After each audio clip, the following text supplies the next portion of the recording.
Good evening, televiewers. Welcome to Prime Hour on My Media Prime, an edition that is going to be looking at what is happening in the Social Democratic Front as they look forward to their convention that is going to be holding in Yaoundé the days ahead, the nation's capital. We're going to be asking the question whether it is time to reconcile the party and rekindle the flames that used to burn in that party in the early 90s. Especially after the demise of emblematic fallen chairman John Fru Ndi. What can the SDF do at this juncture of its life? We are going to be looking at this with panelists with me in the studio. Apostle Ambe Valentine is our consultant. Good evening, Dr. Apostle. Glad to have you. Good evening, Mr. Leo. Good evening, my co-panelists. Good evening, Cameroonians, and welcome to this very important edition of Prime Hour. Like I always say, we've gone beyond the African eye. Prime Hour has become the global eye.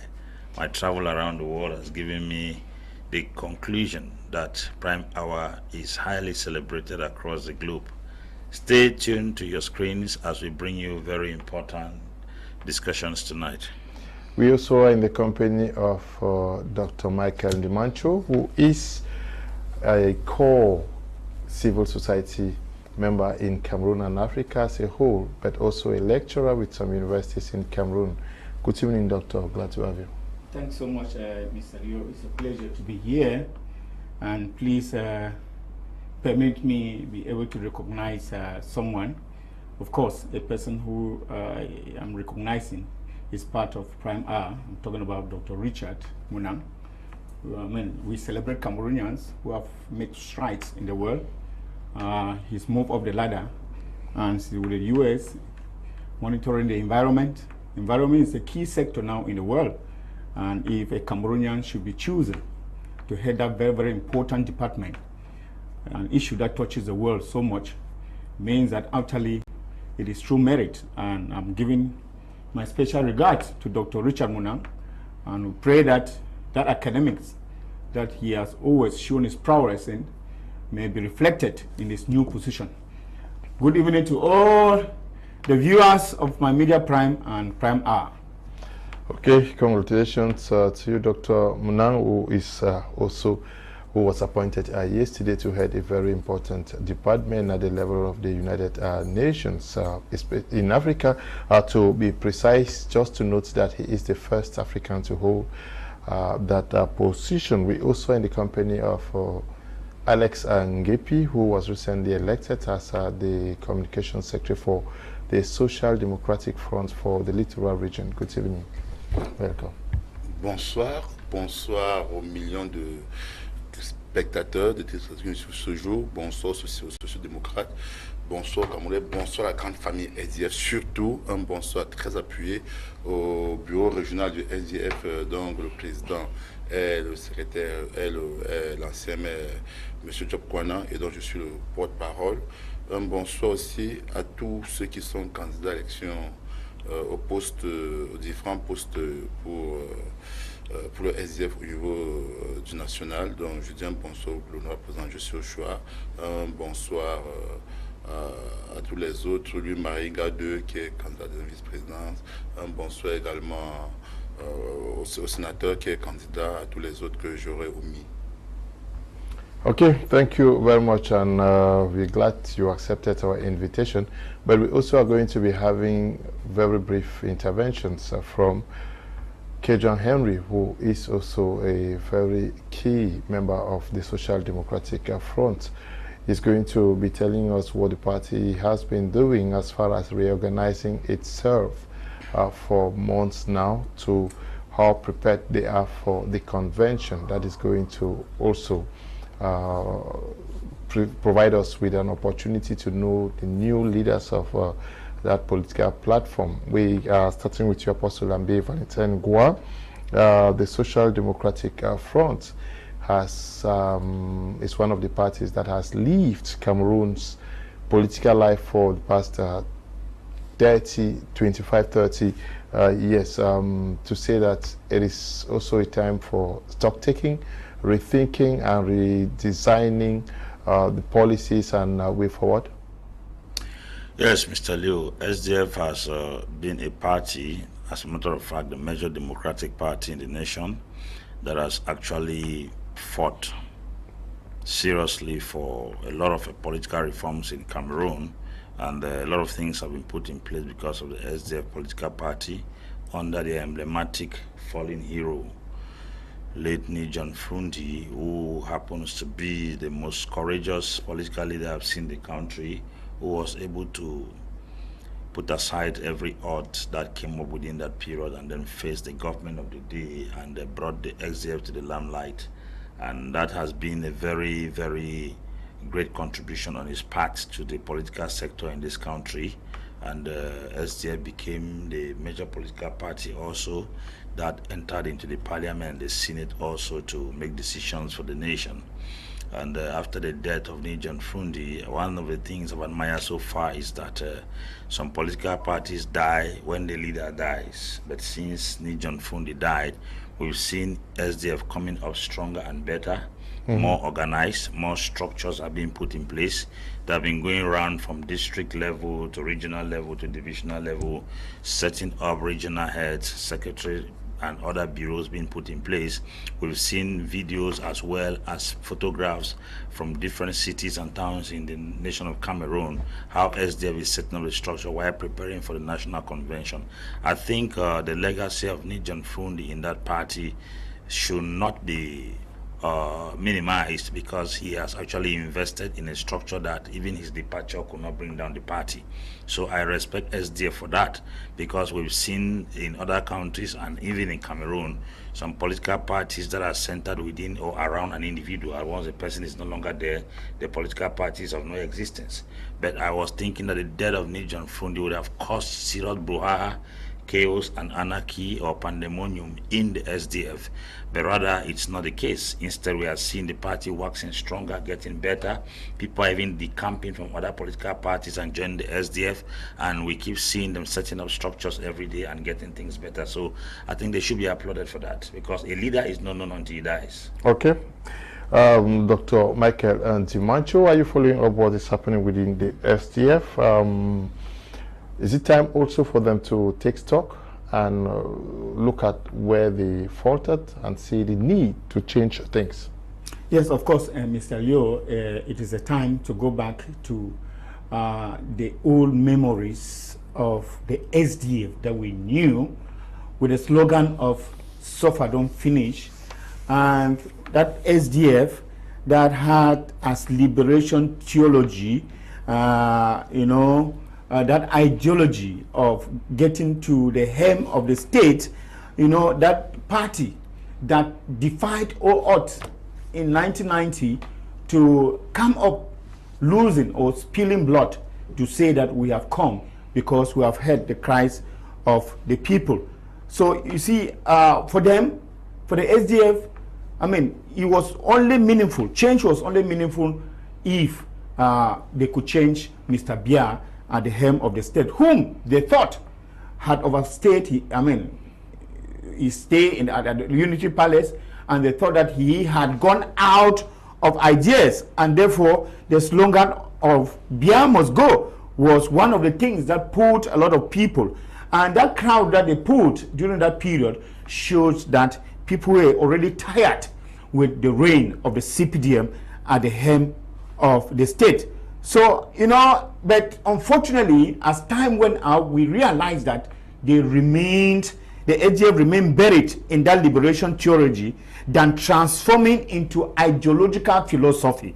And therefore, coming up to today that the leader has gone, I want to compare what has happened to the SDF to what happened to the RDC Congo. We know of the famous Tshisekedi, the father who died. And you know that it is when Tshisekedi, the father who died, that actually the party, the opposition in the DRC, took steam. And today we have the son as the head of state. And therefore, I think that it is time for the SDF party to take stock. They have made a lot of mistakes in the past, and I think that it is time for them to correct, because staying long in power, just as Fru Ndi did, and condemning Paul Biya, who had also stayed long at the helm of the CPDM, meant that there was actually something wrong, or meant that there was no other successor that could take over from him. And usually I say that there is no successful leader without a successor. And therefore, if they have come up to this point whereby with the departure of the emblematic John Fru Ndi, and the party is still standing tall, especially with the win that they have had over their detractors in the court in Ewane, which many of us political observers feared this was going to further destabilize the party and further bring some trouble in the convention that is just a week from now. Given this victory, we really think that they are ready to pick up their pieces and get going. And I think they should be able to choose wisely, because one of the worst things that they should do now, because the party is at a turning point now, it is a time to select the good grains from the bad one.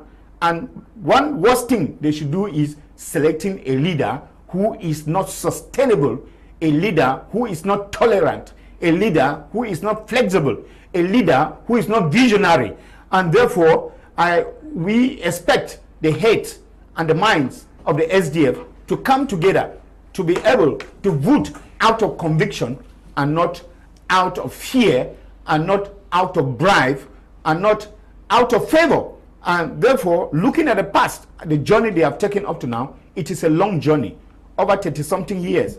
And I remember John Fru Ndi at the 31st anniversary of the SDF 2 years ago, who said it is time for the SDF to go back to its vanguard duty. This meant a lot, and this meant that each and every person in the SDF is a vanguard. And as one of my comrades, a friend, Padi Asanga, would say, we are all foot soldiers. And I think that they should take back the roots or the rules of the foot soldier. Foot soldier means that what? You are able to go to the crooks and the crannies to reawaken the party.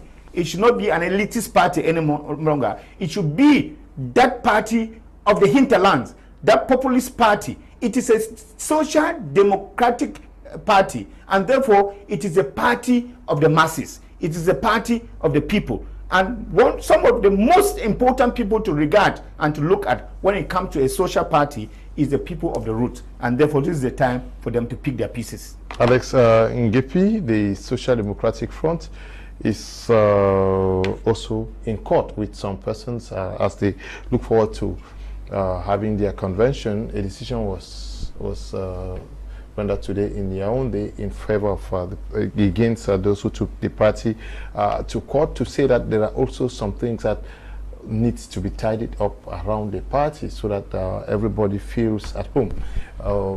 Il y a aussi des choses qui ne vont pas bien autour de cette conversion.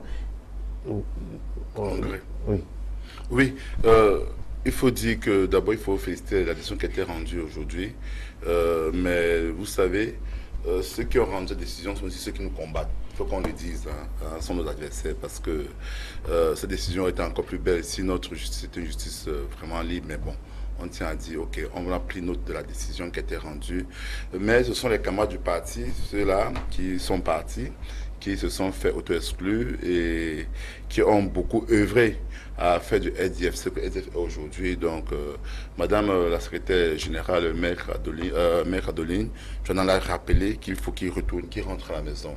Donc, pour nous aujourd'hui, les différents candidats essaient de le rappeler, de dire nous devons réconcilier.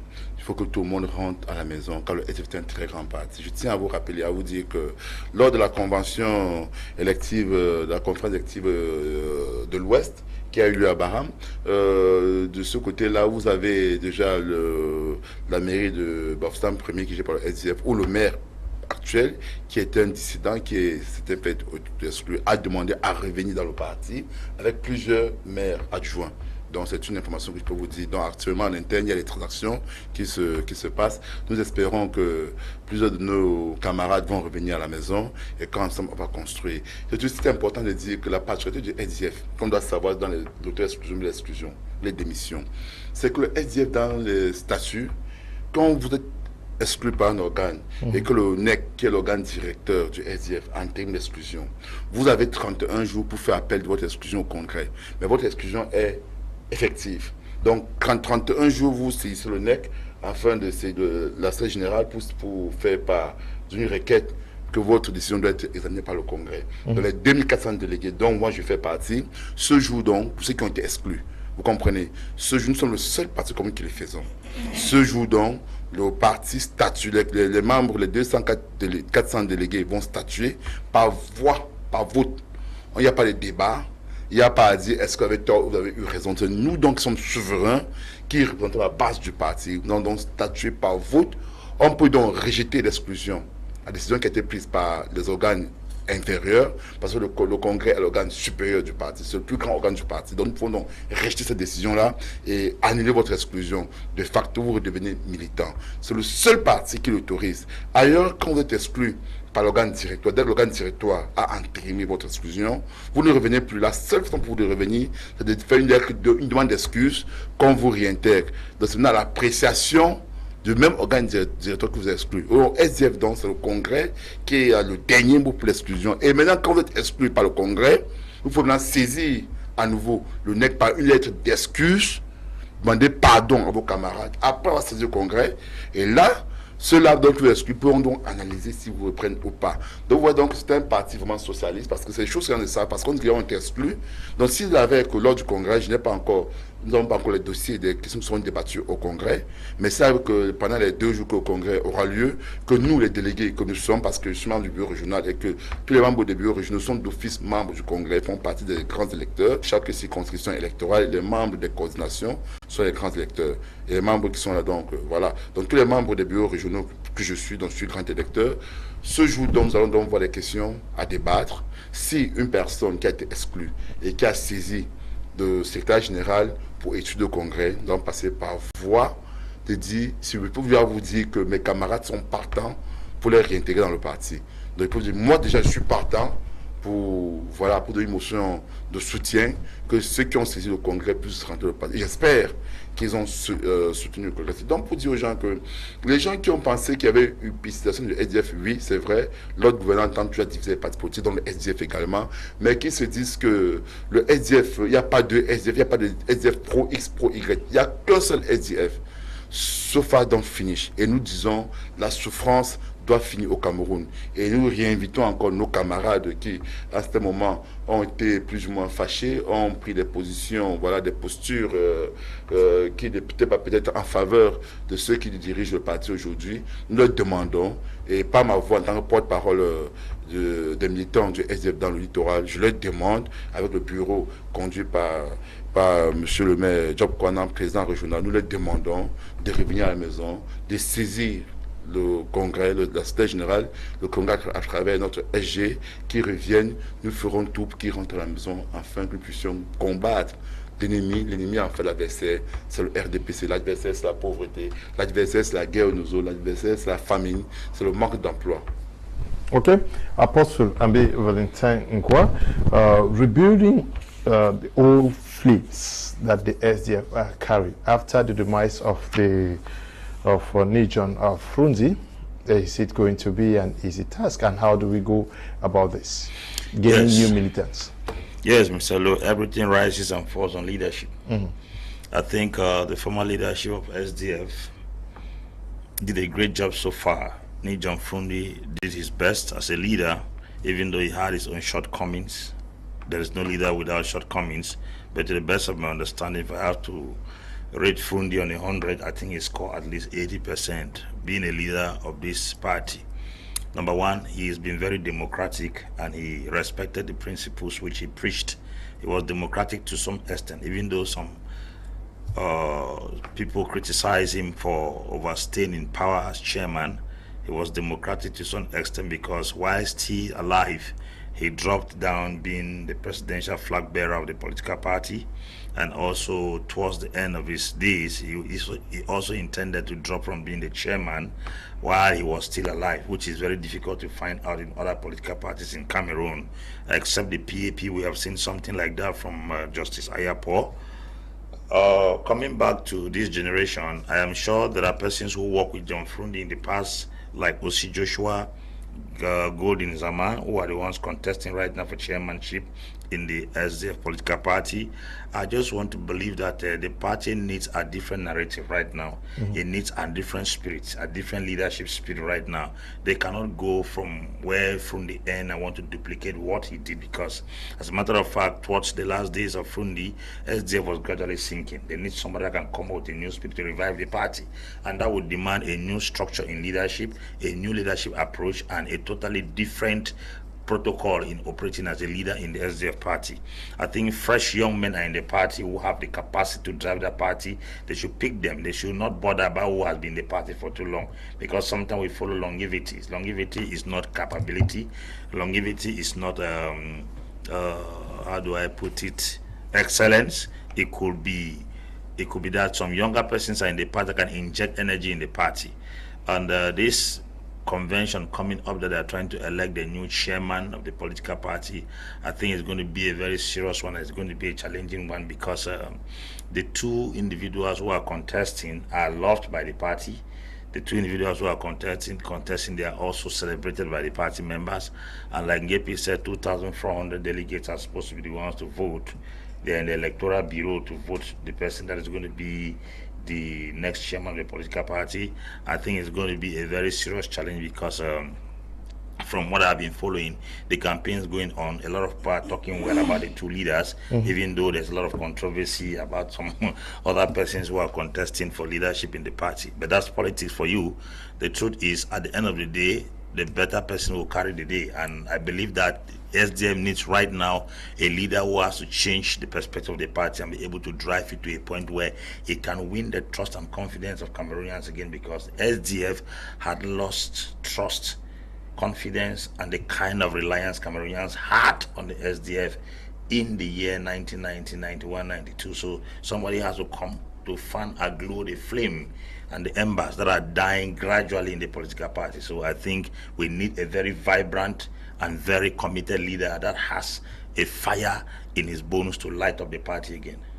John Fru Ndi, Dr. Ndimancho is some politician described by many as grassroots politician who toured the divisions, subdivisions, almost every village of this nation he went around.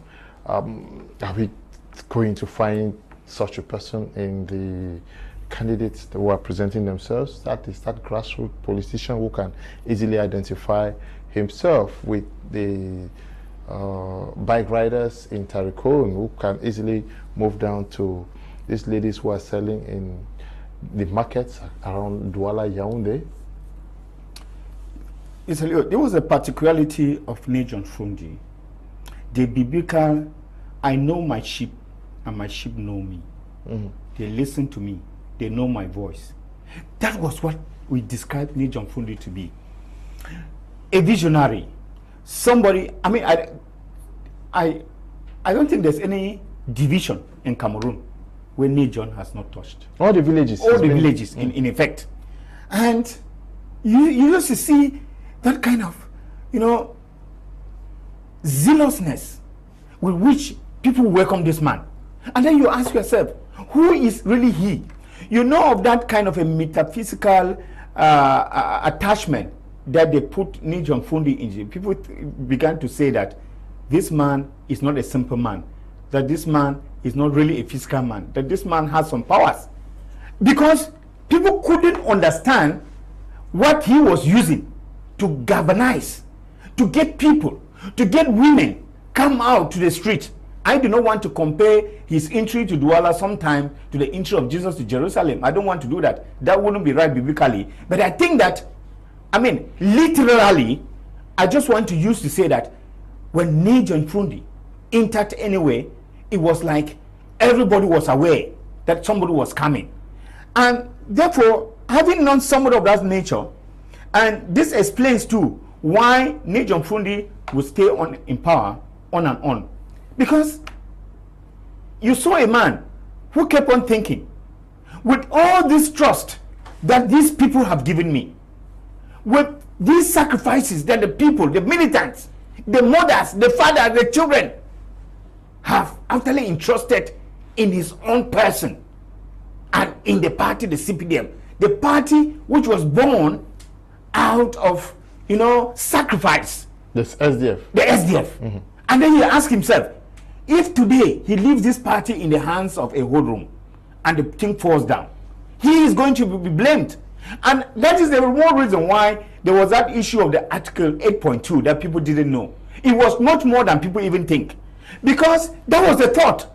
Because you saw people who just came from nowhere and they wanted to destabilize. They wanted to uproot. They wanted to tarnish the image of the party. People who have sacrificed. They have sacrificed to this party and seen it grew and to gain the pomp, the fanfare that he had at that particular time. And John Fru Ndi kind of looked ahead and he asked himself, who truly should take up this party and take it forward? And we have truly seen in the last days, when people have really known that John Fru Ndi has declared his intention not to continue, you see the wrangling has taken place. This is exactly what John Fru Ndi saw in the early days. And that is what happened. I will remember this man will come even to my own interior village. And when there were no phones, there was no social media. This is one of the things that we need to note. And he will galvanize a population that is more than what we will have today with the social media that we have, that information that goes faster, the announcement that goes faster today. But you saw a kind of a sacrifice in someone. You see, there are some of these things that don't fool anybody. When you act, you are a leader and you act like a pelican. And I always want to use this image of a pelican. I really like it. And that is the image we should use of a leader. That you are that leader that wound yourself to feed your young, Apostle Ambe. Yes. Yeah, really, that is the image of a leader. But we have had leaders who are coming up for their personal aggrandizement. They want to just, for their wallet, for their families, for their relation, and all of those. This is what is happening. And that is why immediately you saw this fighting in the SDF. People are fighting not because they want to fight for the good of the SDF. They are fighting like those who fought for the cloth of Jesus, on the cross. Even when Jesus died, people were fighting on his cloth to sell. So you see that is what is happening. That people are fighting for themselves. And then you begin to ask yourself, what legacy do people want to maintain of this man? This man thought he had formed people and kept to take over the party. And he knew that one of the things, even he will be very happy in the grave today to say that one of the things that he has done is that he has kept successors and that he has kept people who will take the party forward. And why not? In the 2025 election, which I'm still predicting, I'm saying that all is not lost. The SDF stand tall if they correct their mistakes. There is that if. Yeah, because this convention is very, very fundamental for the SDF. Yes, it's a turning point in the life of this party called the SDF. I know a lot of issues are going around, money turning side, and people want to vote not out of convention, but because of the polls they want to get. But I really think that those who have the interest of the SDF should vote honestly, and that this convention should produce a leader of the SDF in the image of John Fru Ndi. And what is that image of John Fru Ndi? First, that he should be somebody who is ready to sacrifice. Second, is somebody who will not favor friends. Third, that is somebody who will not look at money. Fourth, that is somebody who is a man of the people, who is a populist, somebody who will get down to and do the grassroots politics, not the township politics. Because this is what we have seen many of these people do. They are doing the township politics. They are forgetting that armchair politics. They want to sit in their offices, take their phones and call. Like you have the communication secretary. I'll ask myself, I'm waiting for that time when I will hear him going into the hinterlands, the littoral region, to be able, to say that he is bringing key report. and trying to give actually what is good for the party. Yes. So really, we need that sacrifice. It is not about brotherhood and getting the party because you want to gain something or you want to form a kind of a clique with some people.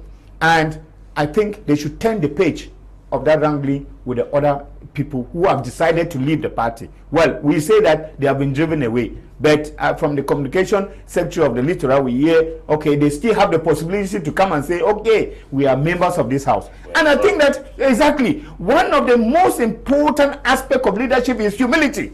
If you are not humble in leadership, let me tell you, you will not go nowhere. And that is what we are expecting. Whoever wronged. I'm not even saying that those who were expert were those who are wrong. I'm not saying so. Because those who are even wrong may still be those who are inside the party now. But I think that they should be able to close rounds. Come together. Pick their pieces. Look at themselves in the face and say that we do not want to disappoint those who have sacrificed for the SDF. I'm crying those 6 people who lost their lives in Bermuda in the 1990s during the launching.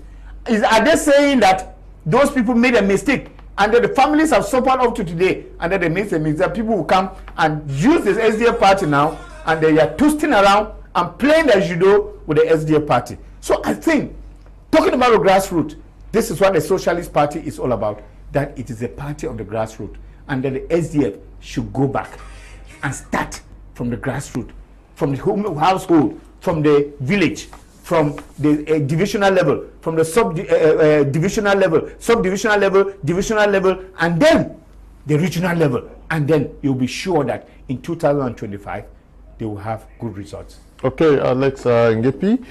One of the things that people are looking up to the Social Democratic Front, especially after its convention, has to do with people adhering to the party. Ça a été difficile pour les gens de rejoindre les rangs du SDF.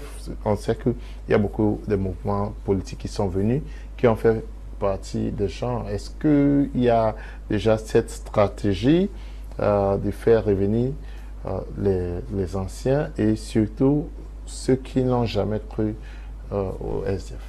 Oui, en tout cas, ce qui est certain, c'est qu'on ne mettra pas toutes les stratégies sur les médias, mais quand on énonce les grandes lignes, dire quelque chose. D'abord, nous sommes dans la tolérance. Il faut dire que le SDF est l'un des rares, pour ne pas dire le seul parti politique au Cameroun, que même quand une personne est exclue, vous n'avez pas vu la cabale contre les exclus au SDF. C'est-à-dire que ceux qui se sont fait auto-exclus ou qui ont démissionné, vous ne suivrez pas. Jamais ni John Fru Ndi, vous l'avez prononcé le nom d'un exclu. Parler de lui en mal. Jamais. Que ce soit même la secrétaire générale actuelle, Maître Adeni Chouamna, le premier vice-président qui est chairman par intérim, le président, je suis au choix, et les autres militants du SDF. C'est difficile de voir une personne qui a quitté le SDF, se fait même sur Facebook, les réseaux sociaux, se voir être attaqué par les militants du SDF. C'est très difficile. Vraiment difficile. Comparé à d'autres formations politiques où quand les gens ont démissionné ou ont été exclus ou sont partis, on les attaque, on les a traités de tout. Donc déjà, le SDF a déjà cette tolérance vis-à-vis de ceux qui sont partis. Maintenant, nous avons des camarades qui ont décidé d'aller qui ont suivi d'autres chemins, qui ont même créé d'autres partis politiques, d'autres qui sont dans d'autres formations politiques. Nous espérons qu'ils vont comprendre que la vérité se trouve au SDF, que voilà, ils sont allés ailleurs, mais qu'en réalité, là le soleil se lève, sur le SDF que le soleil se lève au Cameroun. Et c'est le SDF qui illumine au Cameroun. Et qui vont comprendre ça, qui vont revenir à la maison. Donc aujourd'hui, c'est ce que nous souhaitons. Hein? Et parce que ces camarades qui sont partis là étaient des militants convaincus, c'est des camarades du parti qui ont donné tout, qui ont donné énormément de sacrifices au SDF. Nous espérons qu'avec le nouvel ère qui s'annonce, SDF is back, c'est notre credo aujourd'hui, SDF is back, nous sommes de retour, que ces camarades vont comprendre que oui, peut-être qu'ils ont accusé certains dirigeants du parti à tort ou à raison de certaines choses, mais voilà qu'il y a un nouveau soleil qui se lève et qu'il y a une transition générationnelle qui s'opère, qu'il y a des nouvelles personnes qui sont entrées, mais qui ont besoin de l'expertise de ceux-là qui sont des maniaques politiques, de ceux-là qui ont fait du SDF, les beaux noms du SDF qui est aujourd'hui, qui ont besoin de l'accompagnement, de leur soutien, de leur conseil. Donc, soyez-en sûrs, nous ferons tout pour que ces personnes puissent revenir. Maintenant, il faut aussi dire aussi que pour les partis politiques amis de l'opposition, parce que nous sommes un parti dit de l'opposition, et il y a plusieurs partis politiques de l'opposition, je ne vais pas commencer à citer les noms, mais à moins nous sommes en collaboration avec certains partis. Il y a une plateforme au niveau de l'Assemblée, l'Union pour le changement, qui est là pour la révision du code électoral consensuel. Donc nos députés, nos 5 députés, je vais dire à 5 députés de l'Assemblée nationale, nos 5 députés, nos 5 sièges collabore avec l'Union pour le changement afin de proposer au Cameroun un code électoral consensuel. Nous sommes en train de mettre, au niveau de l'exécutif du parti, il y a des échanges entre nos cadres supérieurs, les membres du NEC et d'autres directoires de l'opposition camerounaise. Maintenant, au niveau de la base, des structures de base, au niveau des conseils régionaux, je peux vous dire que le président régional actuel élu, M. Job Kwana, il a dit là, mais il a réitéré, nous devons voir comment faire pour dialoguer avec les autres partis frères de l'opposition entre nous, afin que dans les prochaines échéances électorales, nous puissions proposer aux Camerounais un nouveau visage de la politique, une nouvelle façon de faire, et surtout, il a dit, au-delà de faire cela, nous devons entrer dans les coins les plus reculés, c'est-à-dire nous devons aller à Yabassi, nous devons aller un peu partout dans le littoral et réimplanter le parti, faire revivre le parti, réallumer la flamme que John Fru Ndi avait allumée et qui peut-être dans certains endroits a commencé un peu à fléchir vu ceux qui sont partis, ceux qui ont initié le parti. Donc nous devons faire revivre la flamme là et ce sont nos objectifs. Donc nous espérons que avec de telles choses, de telles politiques, nous espérons que ces personnes-là vont revenir et que le SDF sortira grandiose. Pour les élections qui sont en train de se jouer actuellement, je vais vous dire qu'il y a une campagne rude qui se passe à l'interne. Il y a 3 candidats qui sont au poste de chairman et pas les moindres. Nous avons un candidat du sud-ouest qui milite dans le sud-ouest. Nous avons un candidat, un camarade qui milite dans le nord-ouest et un camarade qui milite dans le littoral, qui est l'actuel chairman par intérim. Je peux vous dire que les tracasseries ont commencé. On commence à séduire, il faut dire comme ça, les grands acteurs que nous sommes. Chacun commence à donner ses programmes, son programme, sa vision du SDF pour 2023 2027. Donc, c'est 4 ans au mandat. Donc, nous attendons toujours de voir ce qu'ils vont nous proposer comme programme de gouvernance du SDF et ce qu'ils envisagent aussi pour le programme du Cameroun. Et à partir de là, nous ferons notre choix et ce SDF qui sortira vainqueur. Okay, we are going to be taking this intervention from Kejang Henry, who is also gunning for a top position at the level of the Social Democratic Front during the upcoming convention. But he's going to take us through the reorganization process, which has been ongoing within the Social Democratic Front. At this level, we can see that everything is ready. We are all set for the Now, before we got to this level, you know, the renewal process had been going on for long. We wanted to renew the organs, the structures, and that has been done. Many are those who thought that it would not be done. And you observe this team, the rancor, even I should put it this way, with which the members of the Social Democratic Front took the renewal process. It happens in politics. It tells you that, yes, the vibrancy with which we observe tells you that SDF is really a party of the people and everybody wants to belong to that party. Well, everybody cannot harvest or make political gains as such, but I think generally the winner, we say the winner is SDF. We saw the case of the littoral region where during the regional conference, you know, the candidates had a separation of one vote. And it tells you that the race was very tight. In Bafusam, you saw this team that is in the west because it took place in Baham, in Marwa, in Garwa, in Adamawa, in the south.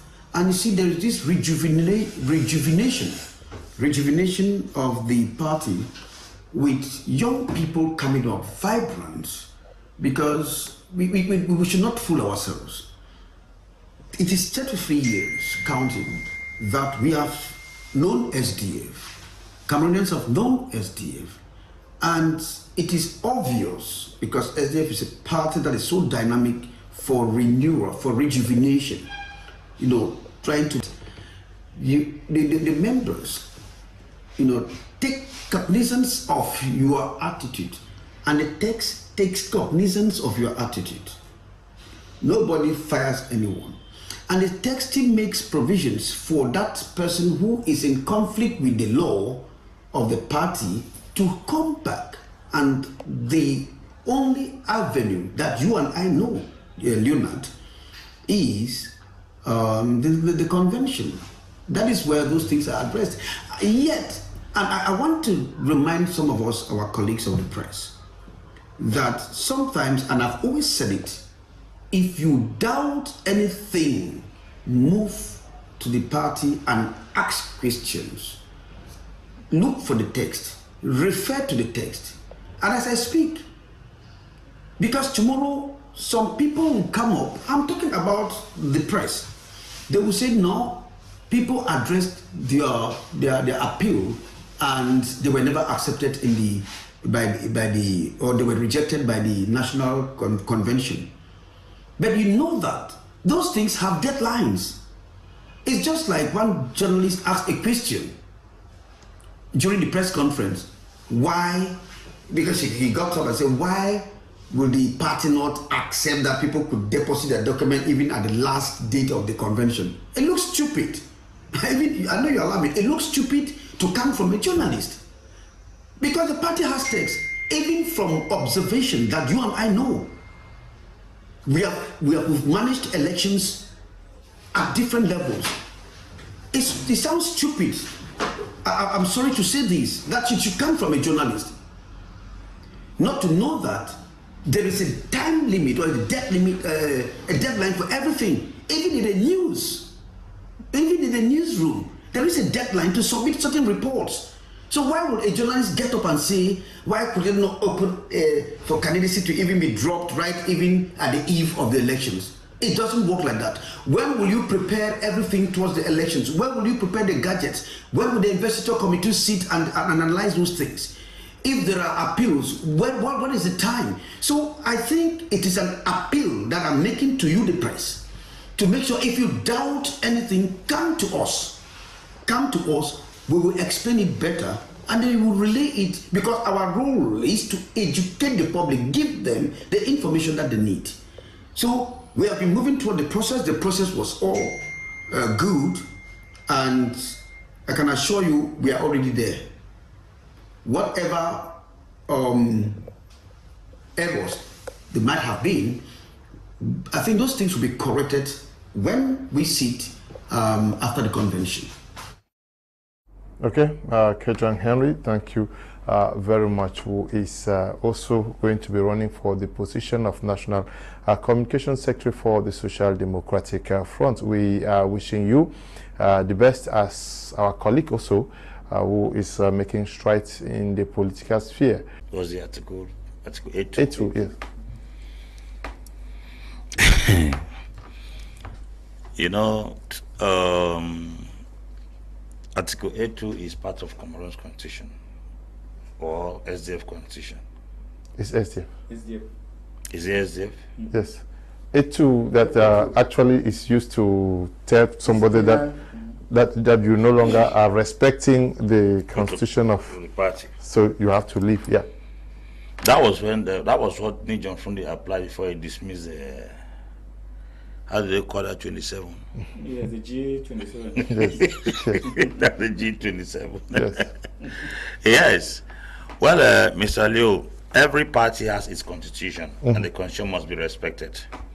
You cannot, because of your popularity, your influence, and the post you hold in a party, try to violate the constitution. That constitution is what puts everyone on check, and that is exactly what applies to every political party, except for reasons that some persons have taken political parties to be their personal property, where they overrule even the rules of the party and they go beyond the rules that guide the party.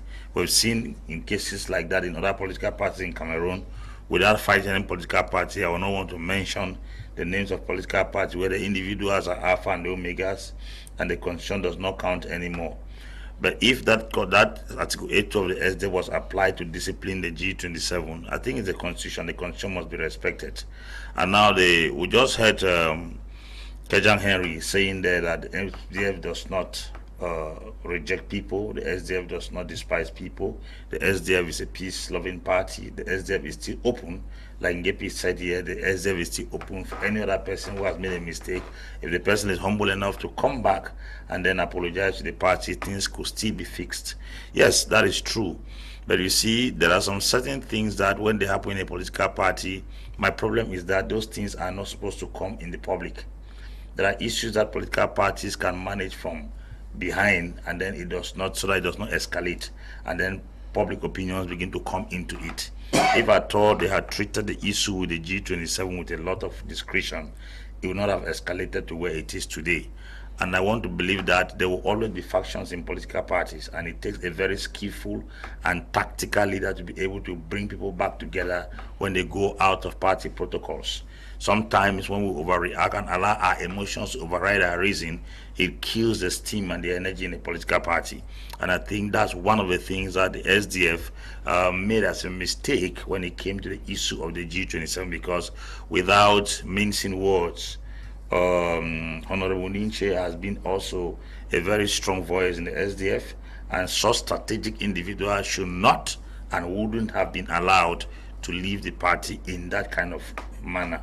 They were supposed to have been very strategic in dealing with that particular case so that it does not cause problem, because other political parties take advantage of clashes or crisis in other political parties to bring them down. And I want to believe that if at all the G27, so-called in quotes, still love the SDF political party, it's time for them to come back. As a matter of fact, the SDF has been suffering, like somebody said it was in his last days. The SDF was suffering because of poor management of leadership. This time around, I think it is very important for them to come back together and be able to build themselves together, knowing fully well that it is not Ninche that is the enemy of SDF, neither is it Osi Joshua that is the enemy of SDF. The SDF has one common enemy, it is a party in power. And when they begin to fight among themselves, they empower the party that is in power. If they begin to condemn each other, they empower the party that is in power. And that's one bad thing about the politics in Africa. People sometimes miss the target of their enemy and begin to face each other. And this is the worst error that I think SDF has committed lately, that has affected it in a very dangerous way. To me, to the best of my understanding, now like this, it's time for them to make reconciliation. It's time for them to bring themselves together and be able to join their forces so that they can be able to face the political party that is in power. Because as it stands now, SDF is the only political party we know that has some certain level of capacity and a level of credibility on ground. The other political parties we have in the country, they are also political parties that are coming up.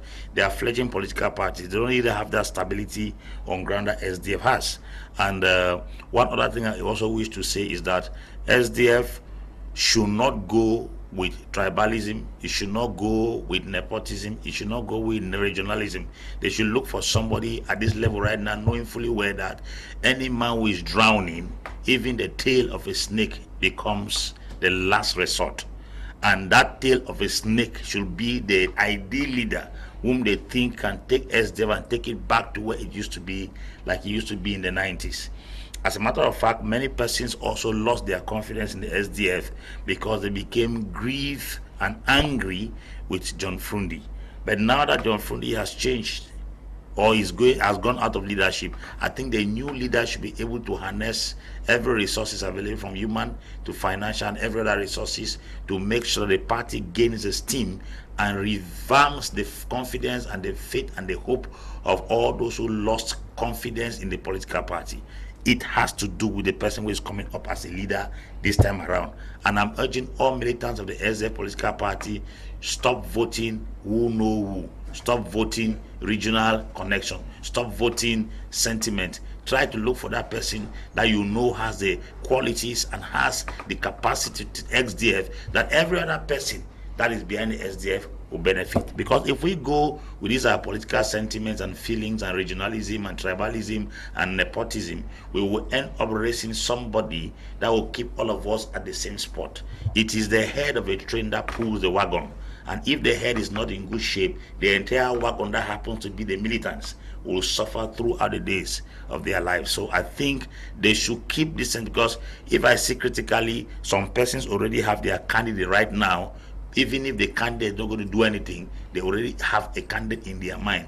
But I'm challenging them that even if the two persons who are standing already are not competent enough to take that party to where it's supposed to be, put them aside and look for somebody in the political party that can drive them. This has to do with the impact the person has played in that political party, either as a leader in any domain. You say, okay, this person was a parliamentarian in this political party, he was a mayor. Look at the fruits of his parliamentary job. Look at the fruit of his mayorship and tell us if at all the time he has served as a mayor, parliamentarian, senator, what was the impact he created. If at that micro level he could do something substantial, then when you bring him at the macro level, he will do something extraordinary. So let's not go with who has a name and who has been in the party for too long, or who will want to side because they're going to appoint us later. Because SDF is like a drowning man. At the level it is right now, it needs the tail of a cobra even to come out of that high waters. Ok, tu avais quelque chose à ajouter sur le 8-2? Oui, le 8-2 en fait, il faut dire pourquoi le 8-2 a été créé. Le 8-2 est une disposition statutaire qui a été mise sur pied pour constater le non-respect de notre constitution. Notre constitution sur nos statuts et règlements intérieurs. C'est ça le 8-2 en fait. C'est une disposition qui est mise dans notre constitution qui dit voici la Bible du SDF, c'est notre constitution. Ce sont nos règlements intérieurs. Donc, si vous ne respectez pas cette condition, le 8-2 s'applique. Il faut aussi avouer que le 8-2, certains accusent l'équipe ancienne du SDF d'avoir appliqué le 8-2 avec favoritisme, d'avoir appliqué le 8-2 parce que parce qu'on voulait éliminer X ou Y candidat. C'est une réalité, c'est ça qui a un peu fait qu'on a pensé, on a perverti le 8-2. Les gens ont accusé, on se sont dit que le 8-2 a été perverti dans la pensée des pères fondateurs du SDF. Donc, on a estimé que certaines personnes ont voulu occuper des postes et qu'ils ont reçu le 8-2 plus simplement parce que bon, c'était des adversaires redoutables et que le 8-2 a été vu comme une façon de les faire taire et de favoriser d'autres. Donc, le SDF en a beaucoup souffert.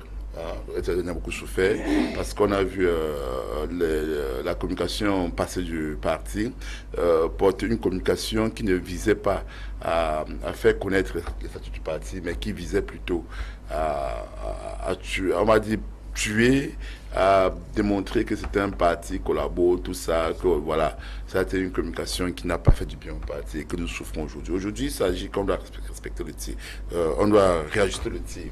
Dit que le 8-2 au SDF, il faut connaître la constitution du SDF. Au SDF, vous ne pouvez pas être ministre du gouvernement. Quand vous êtes vice-président, vous êtes secrétaire général, les 5 vice-présidents, le président, le chairman, le secrétaire général ne peuvent pas être ministres du gouvernement du RDPC. C'est impossible. Donc pour dire que si cette nuit-ci, nous apprenons que l'honorable aussi, qui est le chairman actuel, a été nommé ministre, le 8-2 s'applique. C'est ça le 8-2 au SDF. Cette nuit-ci, nous sommes assis là, nous apprenons que madame la secrétaire générale a été nommée ministre de la République du Cameroun, le 8-2 s'applique. C'est-à-dire, pour que vous soyez ministre, il faudrait que c'est le parti qui accepte. C'est pas pourquoi vous avez même vu un ministre dans le SDF. C'est ça qui a permis au SDF de résister à la dictature, au RDPC. C'est ce qu'ils ne savent pas. Et jusqu'à preuve le contraire, on peut compter du bout des doigts le nombre de militants du SDF, même bien qui ont même été exclus, ou qui ont démissionné, qui ont rejoint le RDPC pour être ministre. C'est difficile. Parce que les gens se disent que c'était un parti collabo. Mais je veux dire, aucun militant du SDF, dans le SDF, a occupé une fonction gouvernementale, même PCA d'entreprise. C'est pas possible. Même directeur d'entreprise, vous ne trouverez pas qu'un membre du SDF, du NIEC, a été là et a été nommé PCA ou directeur d'entreprise. C'est pas le 8-2 a encadré cela. Parce qu'ils ne savent pas le rôle du 8-2. Et je dis, c'est la communication. Les porte-paroles, et heureusement, le futur porte-parole, le candidat propose de porte-parole, comme vient d'écouter, M. Kum Leonard, qui est le porte-parole, qui j'espère qu'il sera élu, porte-parole du SDF, là, me l'a réitéré. Donc, nous visons aujourd'hui déjà, au niveau du littoral, la communication que je porte au littoral, d'expliquer les statuts aux militants et au peuple camerounais, de dire que 8-2, certaines personnes ont perverti, même quand les gens ont violé les dispositions statutaires et qu'on a constaté que le 8-2 a été appliqué, au lieu d'expliquer que par rapport à cette disposition statutaire qui a été violée, le 8-2 ne fait que constater ce viol statutaire. Nous sommes dans la réconciliation, je ne vais pas prendre des exemples palpables, parce qu'aujourd'hui nous voulons que les gens reviennent dans la maison. Mais pour ce qui est du 8-2 qui a été donné, nous avons des éléments statutaires qui permettent d'expliquer. Je vais prendre un cas très simple. Lorsque le NEC prend une décision, elle est souveraine. Le SDF a des organes qui sont souverains. Je suis dans le bureau régional du SDF. Si le bureau régional du SDF prend une décision, elle est souveraine au niveau du littoral.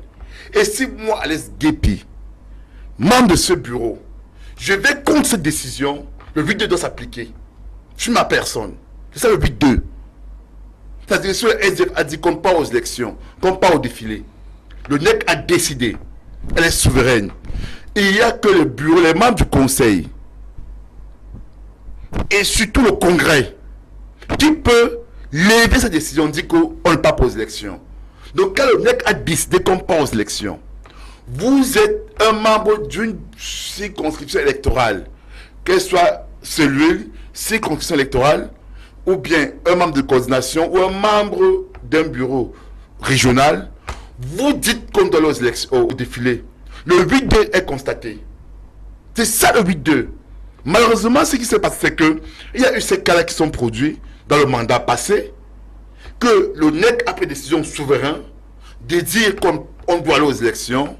Nous avons des présidents des conseils des régions qui sont réunis, on dit on ne va pas aux élections. Ils se sont opposés à une décision souveraine. Donc le 8-2 aurait dû être appliqué. Et pour vous dire que le parti a tardé de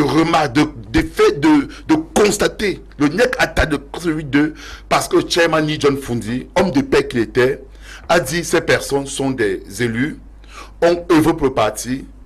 Il a, bien que le NEC voulait, il a tout fait pour retarder.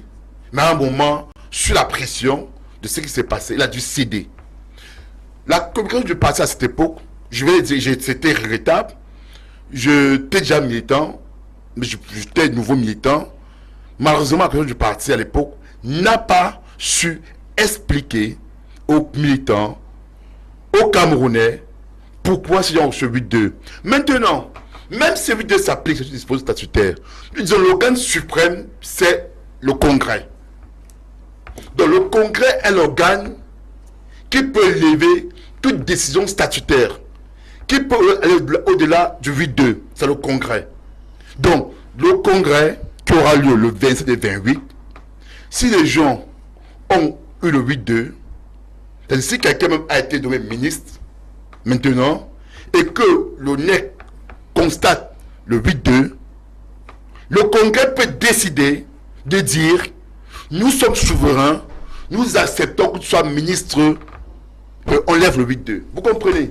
Okay. C'est ça qui est question. Okay. Donc, pour sortir, donc c'est pour dire que le 8-2 est une disposition, je vais me répéter, qui permet de respecter les statuts du parti et ça s'applique quand vous avez violé une disposition statutaire. Et aujourd'hui, ceux qui ont reçu le 8-2, nous espérons que ces personnes vont revenir et que lors du congrès, je suis favorable, je leur dis donne déjà ma voix, que si ces personnes, si ce jour-là, on me sort à la liste d'une personne qui était exclue du SDF et qui a souhaité à revenir, je voterai pour son retour. De ce côté, je ne vais pas hésiter parce que je dis, nous avons besoin de fédérer, nous avons besoin que nos anciens camarades reviennent à la maison pour que nous puissions mieux construire le Cameroun. No, SDF has a national character. Dr. Ndimancho, it's going to be very pivotal to have a person who heads this party, who reflects the true nature of Cameroon, and also in the respective positions, trying to see how we're talking about living together, we're talking about national integration, we're talking about each region, each division, each subdivision identifying its. So that is where the SDF failed. So many people came, power to the people and equal opportunity. And when John Fru Ndi came and said, power to the people who are going to the presidential palace, now everybody shouted, yeah. And now you realize that because they didn't achieve the goal in 1992, I want to give some statistics. You now realize that in 1997, SDF had how many seats in the parliament? 43 seats. In the year 2002, they dwindled. SDF had 22 seats. In the year 2007, SDF had 16 seats in the parliament. In the year 2018, they had how many? 5. Now you see that spirit, that issue of liberation theology, which was too ephemeral, which was not sustainable, and which was not transformed into an ideological philosophy, was dwindling down up to now. And therefore, now, for the SDF to rise up again, and you even realize that in 2018, he even lost his place as the first opposition in Cameroon, which is, of course, it is something that many people didn't see it coming. So I think for SDF to rise up again, there is a lot of things they have to do. Not only getting a representative from all the divisions, local and the villages and whatsoever we were talking. I want to talk about one thing. Let there be this feminization of power politics. Feminization of power politics. What do I mean? It means that what? When you look at the SDF, most people who are active are men. The women who were, you know, one of the things Apostle Ambe in the 1990s, you know, the Takamums? Yes, of course. This was a women court. It was a women court that backed up the SDF. Yes. And you know, in Africa, in our culture, the women court is the highest, is the most powerful court in tradition. Many people do not know that. That when we call in my village, we have the Fimbwen. Fimbwen is more powerful than the Kwifon. Therefore, for SDF to rise up, there must be this feminization of power policy. Meaning that what? The women should be giving back their rules. Stop this pachaka kind of thing that when you even look at the list of those who are contesting in Yaoundé, the list is all 90% masculine. You must involve women. I don't want to quote the good example of the churches, Apostle Ambe, whereby the churches grew because women are there. Because when you get into churches, who do you see most? They are women. Where there are women, there is this fecundity. There is this fertility. Yes, fruitfulness. There's fruitfulness. And therefore, you cannot leave women behind and want to revitalize a party. No way. I'm sending this message to you. That if you think that you want to make it a male thing, then you will see not succeed. Work hard and get women and get the youth involved in this thing, and it is going to work. Apart from implanting in the hinterlands, because you will never succeed to implant in the hinterlands if you don't implant it in the woman's kitchen. No way. It must start from the woman's kitchen, and then the woman will send out that hysteria, and then the husband will hear from the parlor and say, this is the SDF has come back, because the person who will send the message is the woman. So this grassroots that we are talking about is very important. Secondly, get the civil society involved. People think that the civil society there is just to talk. No. The civil society is an all-time strategist. That when you involve the civil society in your political party, you know that there is sustainability. We need to get these things straight. Because today, many people started talking about the requiem service of the SDF. Instead of talking about the Thanksgiving service of the SDF, because this time around, we'll have been talking about the Thanksgiving service. No, it's saying that what? That the SDF has achieved at least its goal. Even not in the presidential palace, we'll have seen the counting that the SDF has at least 90 parliaments in the National Assembly. This is important. This is where you start. Because once you have the power in the National Assembly, you are sure that you are going to get somewhere. Because this power comes from where? The power, the parliaments come from the roots. And this is implantation. Once you implant in the hinterlands, now you get representatives from those hinterlands who will go to that glass house and they make that noise there. Because we today, you see, I heard some representatives, parliament, crying foul that there is somebody who makes some hate speech against them, that he has removed some people of the particular region and put. You see, all of these things are coming out of inferiority complex, out of the sense of minority that people cry foul. And therefore, I enjoy the SDF. I know the SDF has made a lot of mistakes. That is true. They have made a lot of mistakes, and I've said that one of the principal mistakes that they made is because they didn't transform their liberation theology into an ideological philosophy. That people will keep on believing that even in 50 years, the SDF will take up power. They got tired so fast. People got tired so fast. Between 1990, 2000, 2010, oh, people were already dangling and say, oh, this party is no more our party again. And that is why some people thought now that he is like a piece of meat now. They will come and separate it, and the Bamileke will take their own. The Anglophons, they will take their own. Those in the north will take their own. Those in the littoral should take their own slice of meat, because people did not get that philosophy along. Now it was now a personal thing. Instead of talking about the vision, because I will ask now, what is the vision of the SDF that have kept up to now? Instead of fighting to achieve the vision, it is now the camps that are fighting. Now you have the Ninches camp, you have the Joshua Osi camp. Is it what the SDF was supposed to be doing at this particular time, that we are crying that this is a once powerful, historic, nostalgic party that we thought was going to be somewhere, instead of crying that, okay, we should see how it is going to revamp and look at the vision, at the objectives. People are thinking of how they are going to cut it into pieces, and this one take this, and this one takes it, until they are even priding of themselves, of this one saying that it has won, and this one saying that this one has lost. Lost what? Won what? Those are the fundamental questions we should be asking. Nobody has won, and nobody has lost. That is the thing. It is the SDF that has lost, not the members. So I think that they should come back together. If truly it was for the good of the people of Cameroon that we were fighting. Because we are saying that what is politics? Politics is that vehicle that you leverage for economic growth, for cultural growth, for social growth. If you see this as that vehicle that you leverage for all of these amenities for the good of the youth, that the youth should get up powerful, that the youth should be successful, that for jobs to the youth. If you get that, this is what politics are for. Then you will not sit and be priding yourself that you are the strongest person in this party. You are strong in what? What are you strong in?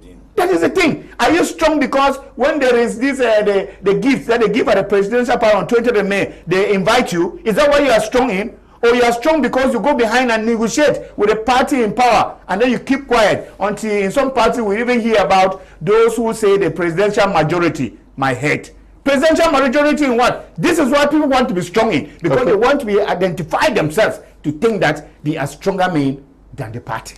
Good evening, Mr. Kum. I disagree with the doctor in the studio. SDF dwindling in parliament was never due to lack of popularity.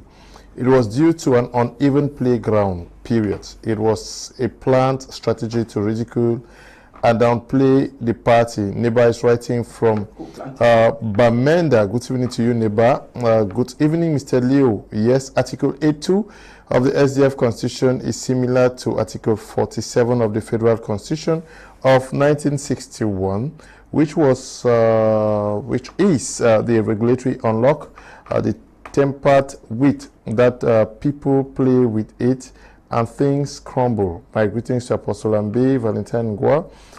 Daddy Ambiance Son is writing from Tico. Good evening to you, Daddy Ambiance, who is always watching our programs and equally contributing with wonderful messages. Okay, we'll take one or two messages and we continue.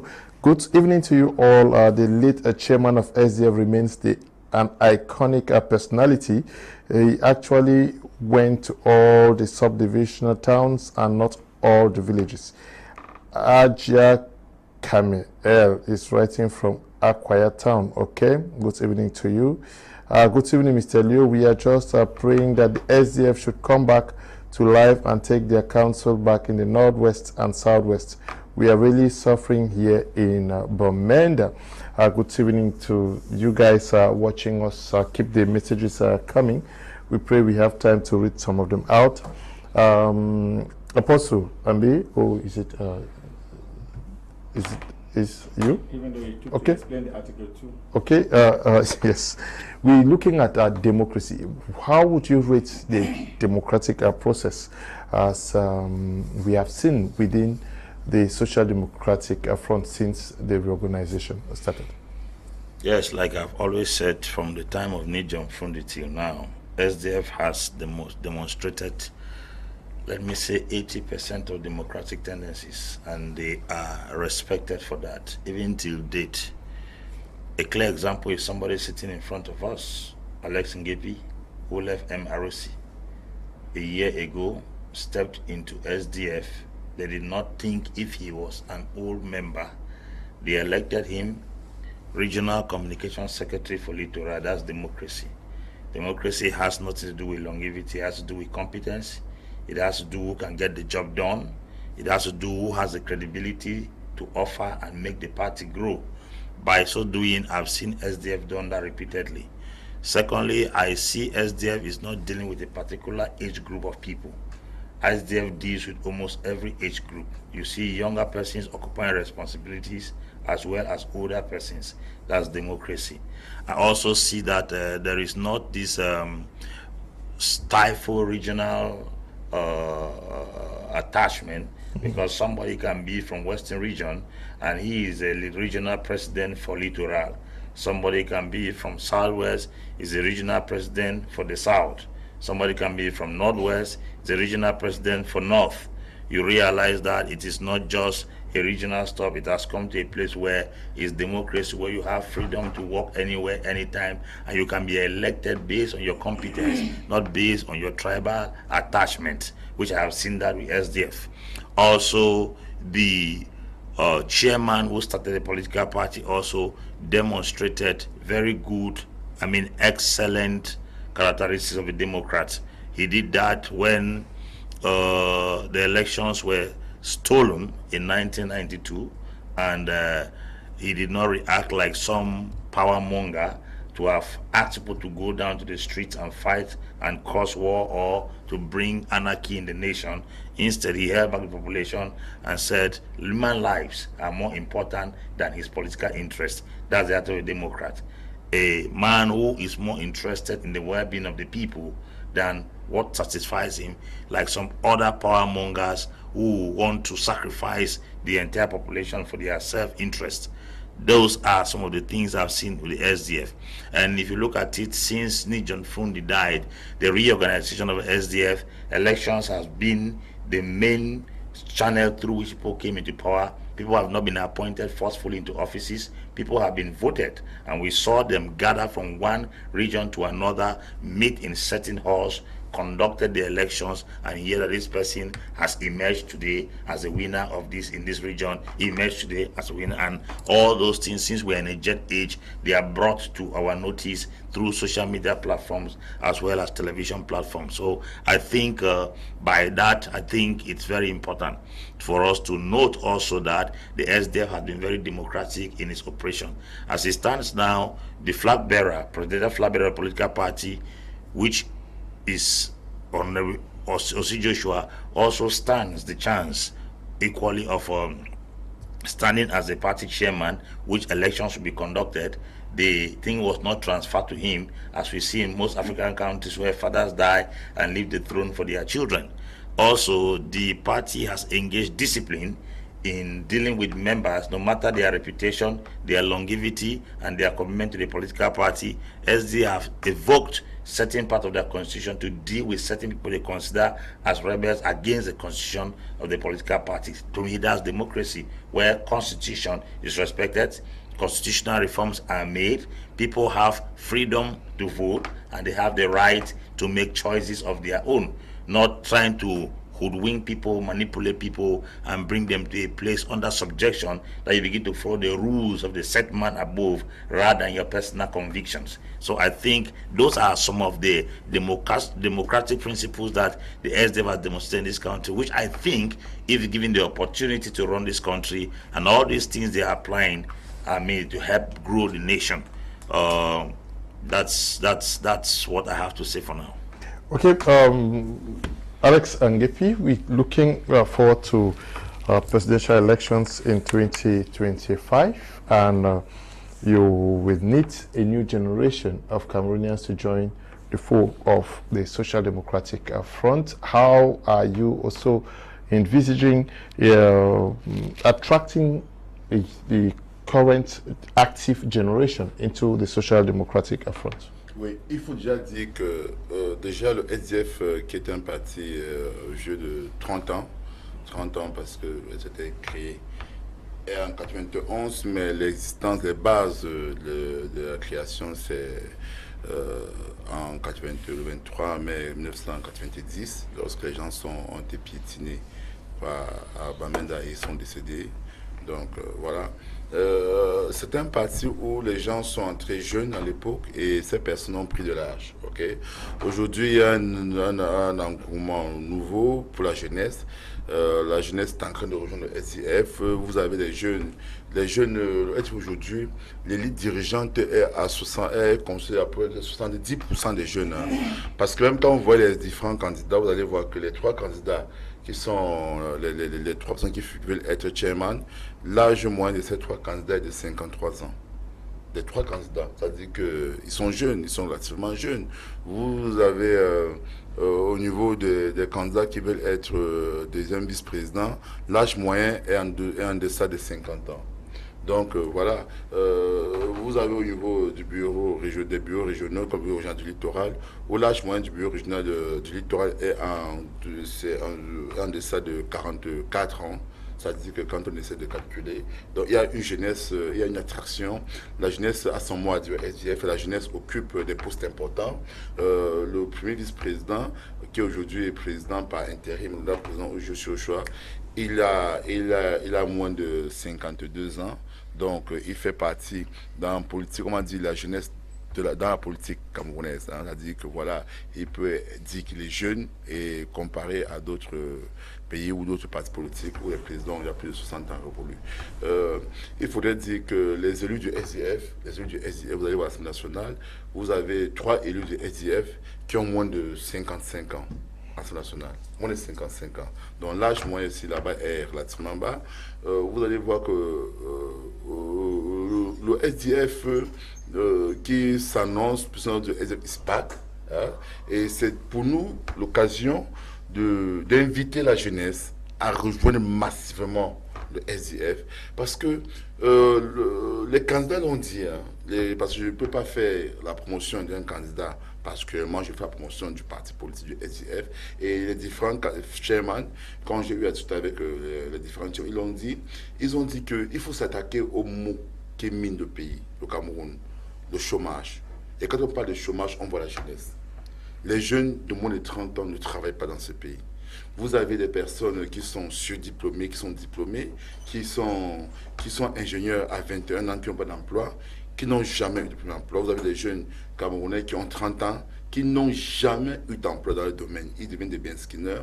C'est-à-dire que ce projet-là, le nouveau chairman de cette jeunesse-là qui va accompagner le SDF aux élections présidentielles de 2025, vont parler, le projet sera axé sur la jeunesse, les projets sociaux, la veuve et l'orphelin, c'est-à-dire chercher des voies et moyens pour que le futur président de la République du Cameroun soit du SDF et qu'il porte la parole de la jeunesse. Déjà que les 3 chairmans sont jeunes, relativement jeunes, donc on peut leur donner cela. Mais il y a quelque chose qu'il faut préciser, hein, parce que sélection interne du SDF, et c'est pour nous l'occasion de parler de nos statuts, hein, de dire que, sauf si nous décidons le 27, parce que le 27 c'est la journée où nous allons regarder les statuts du parti. Il y a une commission qui a été mise sur pied où nous pouvons toucher 1 ou 2 choses sur les statuts. Ça se passe dans tous les pays.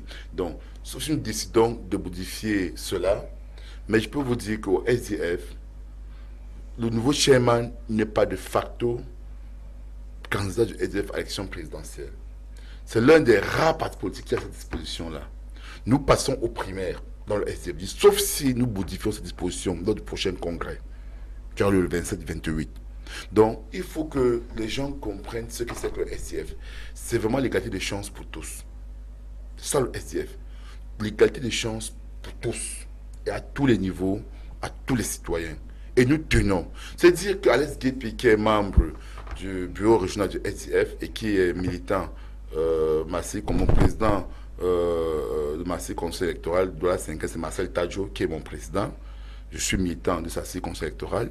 Du fait que je sois au bureau régional ne me garantit pas d'être candidat aux élections locales, municipales. Pas du tout. Nous irons aux primaires. Au SDF, personne ne peut vous dire qu'il sera candidat à une élection en 2025. C'est la particularité, c'est-à-dire que quand les gens vont vouloir être candidats, vont vouloir candidater, que ce soit au poste du candidat à la candidature à la présidence de la République du Cameroun, nous passerons aux primaires. Et le principe est simple. Le principe est simple. Si le nouveau chairman est du Sud-Ouest, un cas très simple, et qu'il souhaite être candidat à l'élection présidentielle 2025, il faudrait qu'il batte, qu'il fasse campagne, qu'il batte les autres candidats, les autres militants du SDF qui veulent être candidats à l'élection présidentielle dans le Sud-Ouest. Donc, si dans sa circonscription électorale ou dans sa cellule qui a plus de organisation du SDF, s'il y a quelqu'un qui se déclare candidat dans sa cellule, il doit d'abord gagner celui-là pour aller maintenant gagner celui qui sera dans la circonscription électorale, pour ensuite gagner celui qui sera dans le département, pour ensuite gagner au niveau de la région, avant de venir au niveau national compétir. C'est quelque chose que les gens ne savent pas du SDF, ils sont plus statutaires. C'est-à-dire que vous allez voir que les candidats sont par région. C'est un candidat par région, vous ne voyez pas deux candidats par région. Là, parce que chaque fois que quelqu'un a un poste, on précise la région dans son poste. Vous ne verrez pas une région, un poste qui a deux personnes de la région. Si vous êtes deux, que la commission se réunit, vous êtes deux à ce poste, on passe, vous devez gagner la primaire. C'est-à-dire que, comme pour ceux qui sont membres du NEC national, le président régional, le bureau régional, doit valider votre candidature. Si vous êtes le seul candidat dans la région, c'est automatique, on signe, on valide votre candidature. Si vous n'êtes pas le seul candidat dans la région, alors une primaire s'organise dans la région. Et c'est donc vous que la région investit pour aller concourir au NEC. Ce sont des dispositions statutaires que les gens ne savent pas. C'est dire aux gens à quel point les statuts de SDF ont été bien conçus. Même au niveau des circonscriptions électorales. C'est-à-dire que si je milite à la 5e, je suis dans une cellule. Si je souhaite être conseiller municipal dans la cellule, et qu'on a dit qu'il faut un seul conseiller par cellule, un seul candidat, je devrais compétir avec les membres des militants de la cellule. Si donc renvoie à quoi? Je dois donc être actif dans la cellule du parti. On doit me connaître dans la cellule du parti. On doit savoir, les membres de la cellule, les membres de la cellule, doivent savoir qu'ils font les réunions avec Alex Ngeupi, qu'ils me connaissent. C'est eux qui ont investi comme conseiller municipal. Et ainsi pour tout le monde. Jusqu'au président du SDF. Donc le SDF vous oblige à être militant de la cellule.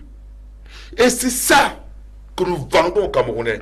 De dire, regardez nos statuts. Ne regardez pas ce qu'on vous a montré que le 8-2 était non. Regardez les statuts et dites-nous un parti politique qui a cette disposition. Nous avons 3 personnes qui ont candidaté pour la personne du SDF. Vous allez voir, personne, il n'y a aucune cabale. Nous n'allons pas dire que X ou Y est mauvais. Nous ne le faisons pas. Nous laissons les gens battre campagne pour eux. Pour l'instant, j'ai décidé, en tant que communicant, en tant que porte-parole du littoral, de ne pas, pour l'instant, battre campagne pour un candidat. Je peux décider de battre campagne pour un candidat. Mais pour l'instant, j'ai décidé de parler des 3 candidats et qu'ils aient les mêmes chances. Pour l'instant, c'est ma stratégie que j'ai décidé. Peut-être que je pourrais décider de choisir un candidat où je vais battre campagne pour lui, mais j'ai décidé d'être auprès de la secrétaire générale du parti, parce que c'est elle qui coordonne les élections, il y a un plan d'élection, de dire tous les candidats ont les mêmes chances, tous les candidats doivent jouir de la parole du parti. Nous qui sommes pour l'instant porte-parole du parti, et donc je prends le littoral, nous devons, on se doit de faire la promotion de tous les candidats, parce qu'au final, peu importe qui sera élu à un poste ou à un autre poste, c'est le SDF qui sortira vainqueur. Et c'est ce SDF-là qui fera tout pour que les Camerounais accèdent au bien-être. Donc, monsieur Léo, c'est dire que les jeunes qui veulent adhérer au SDF doivent combattre dans le SDF. Ils peuvent prétendre au poste.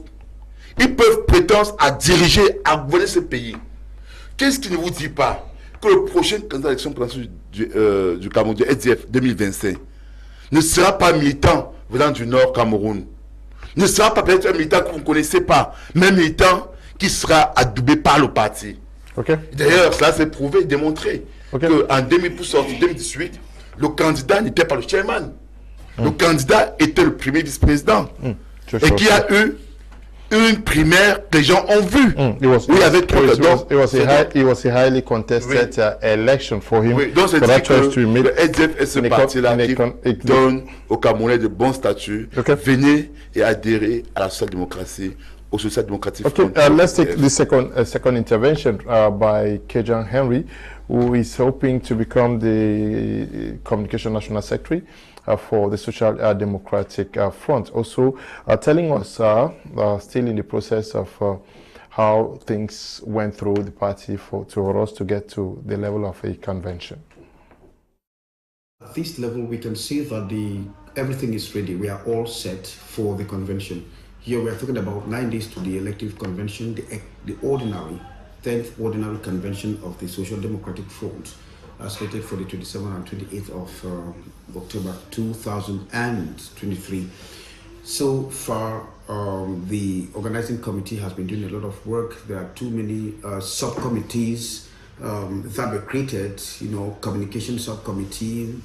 You have the logistics, transport, beverages and food, because we have to feed the delegates that are coming.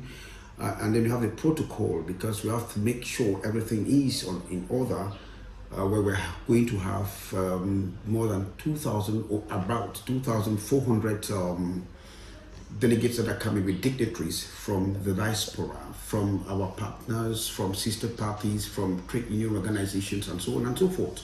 So it's a convention of transition in which, of course, we are going to renew the Bureau of the National Executive Committee and, of course, elect a new chairman since the demise of the national chairman, the emblematic one, His Excellency John Fru Ndi.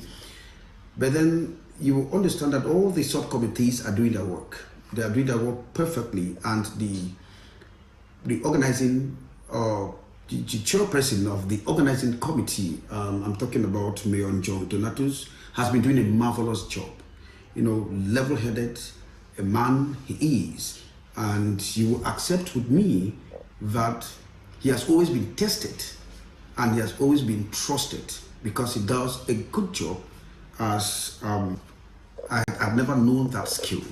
But of course, from his track record, you will know that he's somebody who doesn't have what we call of failure in his agenda, and he had promised that the 10th Ordinary Convention is going to succeed.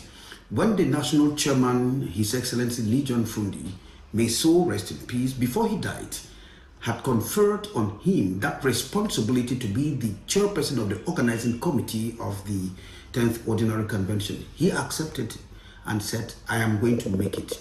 So here we are at the threshold to the date. And I think from all what I've been seeing, observing, following, because I'm one of the members of the organizing subcommittee, everything is moving on very smoothly. And the reports, he's been having them, he's been coordinating, he's not been sleeping. Sometimes he leaves his office at 1 a.m. You cannot imagine, sometimes 2, because he must make sure everything is on a good foot, and trying to liaise with all the respective heads of the subcommittees and having reports.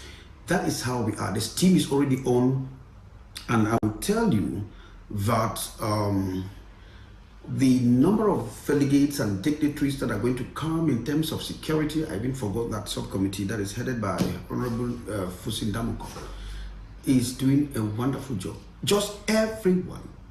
Now, campaigns are already up. Campaigns were flagged off when the Secretary General, Barrister Adelit Lord Jongam, published the list of candidates for the convention because everybody was waiting. Everyone was waiting. We were all there. It's just like they wanted to publish the results of an election or the results of an examination or maybe a ministerial appointment. And so even everyone, we were worried. And she said, I am going to respect legality, the constitution, which says that the list of candidates shall be published not later than and not more than 10 days to the convention. And that she respected. And you know, during the press conference that took place on the 7th or the 17th, she made it clear because the press wanted to push her to illegality. It is not the press that dictates what the text of the SDF is. We have the text and we work with the text. Now, on other aspects, I think the candidates are already running their campaigns. That is obvious. Some have violated the principles of the text, which tells you that campaigns flag off immediately they publish the list. Some did not respect, others respect it. But I think the one great thing is that the vibrant nature with which they are carrying their campaigns is already a true testimony of the fact that SDF is strong, SDF is back, and SDF will always remain the party of the people. Every Cameroonian like SDF. Let me tell you, sometimes we quarrel, not because we hate ourselves, we quarrel because we want to correct certain things. But we always want to make sure things work for the better. But in grosso modo, there are those in the family who want to spoil things. And, well, so is life. On the personalities that will be coming. Okay. Personalities that will be coming. Apostle Ambe Valentine, where are we looking? Oh, no, Doctor. We're looking. You want to tell me to go? No. We're talking about a convention that will see delegates. I don't know. Have you attended any SDF convention? Of course, as an observer. Yes, we have delegates that are going to come from all 10 regions represented. And then the diaspora is going to be represented also. Is this also a show of the national implantation of the party? Yeah, of course. And from the participation of the delegates, we can already begin to see the steam. That will give us proof of the fact that the party still exists, even from the cells. Because there's what they call the cells and all of those from the wards and from the participation already, we are going to see if the SDA party is taken up or not. Because we have had party who have organized congresses and we see very scanty congresses. So the election would have the credibility and the seriousness that it deserves when you have all of these people who have come. Because those who come from the cells and the wards are coming to represent people. And if nobody comes to represent people from these areas, it means that the party is not existing in these areas. And then what is the need of elections? So I think this is what we are going to be watching. And the SDF has always been the party of the people, whereby I've attended rallies of the SDF where you go and you don't have any breathing space.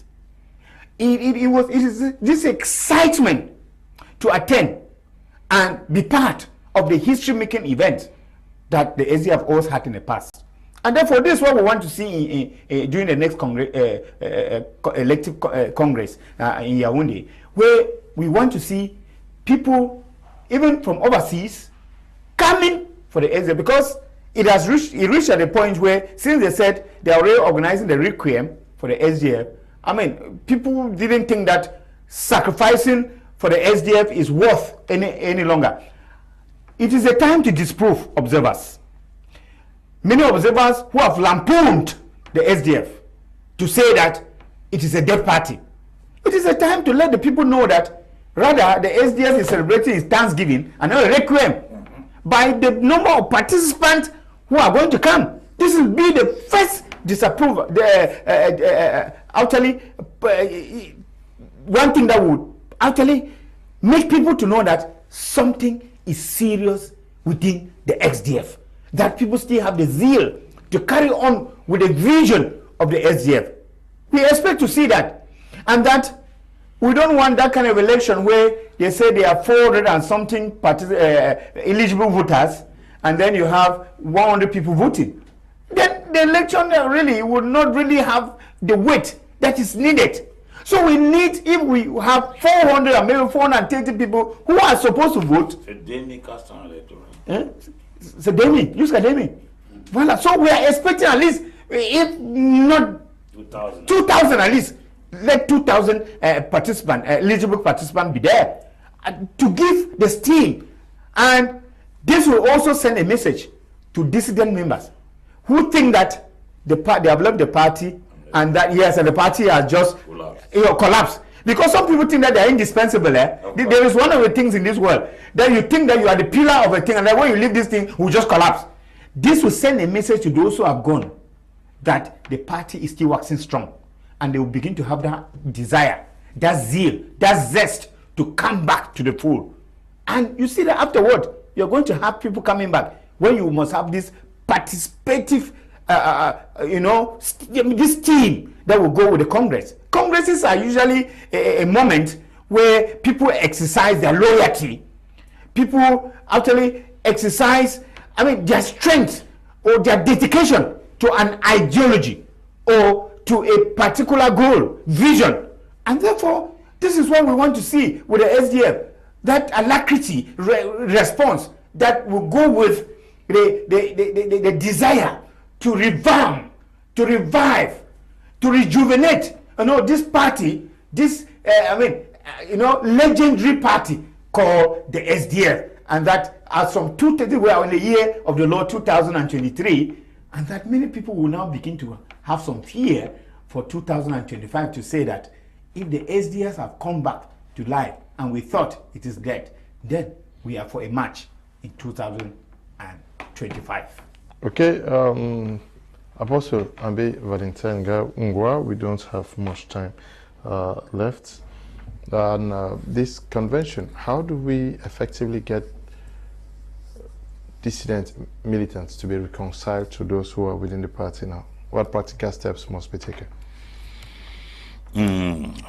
First of all, there must be the willingness from both sides. Because if one person decides to make advances towards the other and the other person rejects, definitely there will be no reconciliation. I think, like I said earlier, SDF should be building together and working towards achieving a particular goal rather than splitting themselves into groups. As of now, what I think they should do is that the government in question should go after dissident members. Call them, even if it's not in the public, they can negotiate some things on the background, because the return of the G27 is for the betterment of the entire party. That's the first thing.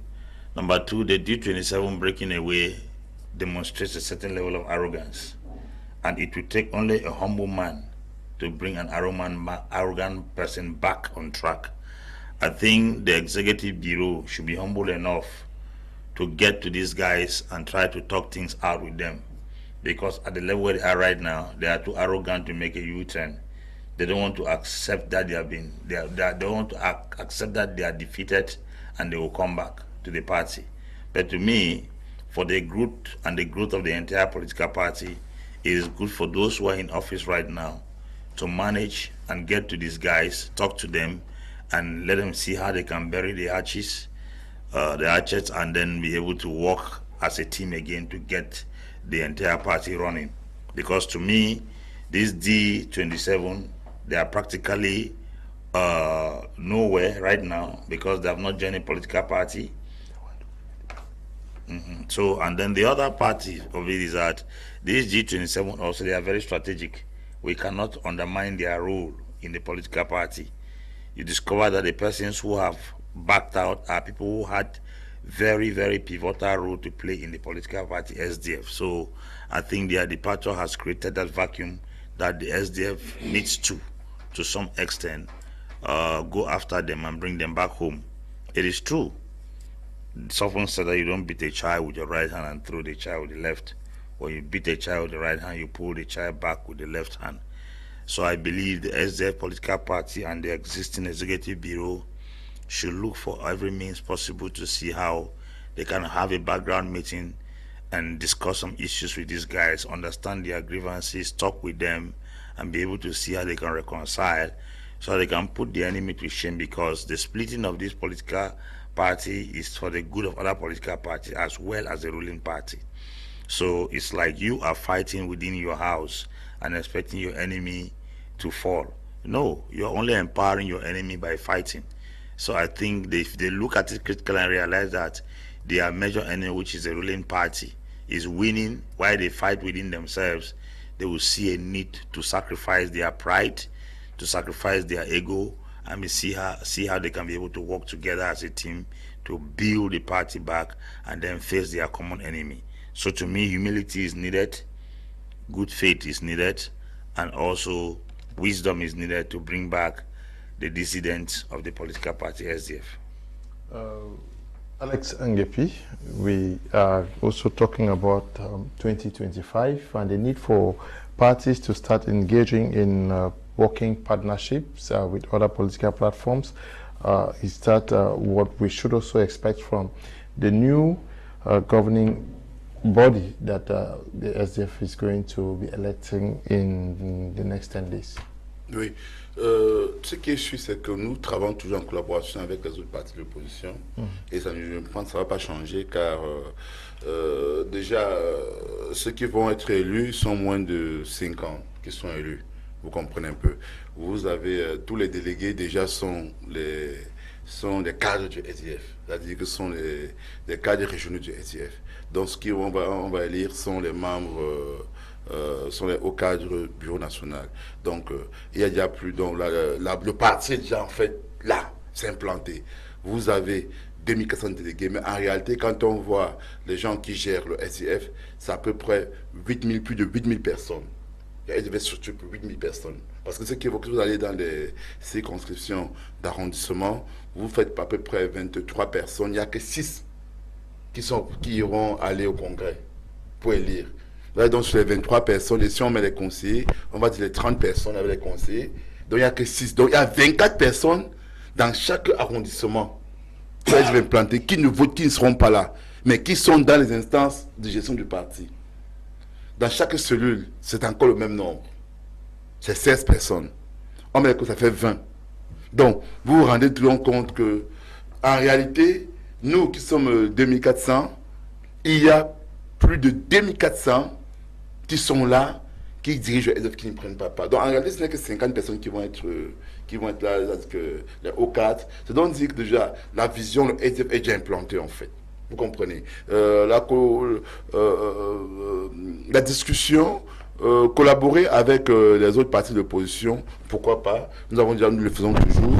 Dans chaque exécutif régional, dans chaque circonscription électorale, chaque coordination et cellule, nos militants s'activent avec les militants des partis frères de l'opposition, que je ne vais pas citer, pour ne pas citer le MRC, le PCN, l'UDC, l'UPC. Ils sont comme ça, ils sont plusieurs partis de l'opposition avec lesquels nous discutons. Nous sommes dans des plateformes et que nous allons continuer. Maintenant, pour ce qui concerne le SDF, et que SDF is back, que nous disons.